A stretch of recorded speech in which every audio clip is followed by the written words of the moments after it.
Well, ang mahirap kasi sa China, napaka-sensitive nila.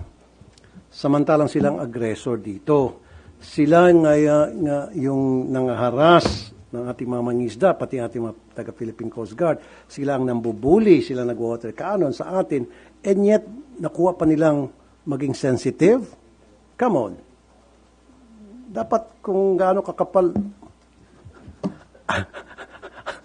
ang blip, blip, blip. Okay.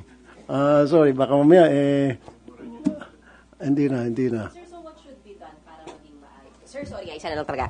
Sabi kasi ni Sen. JV, he went to the extent of dapat palitan na yung ambassador kasi he's not helping to ease out yung nangyayaring tension. Kayo po, sir? I do agree kasi very aggressive siya at very sensitive compared siguro sa mga previous ambassador ng China na assigned dito sa Pilipinas.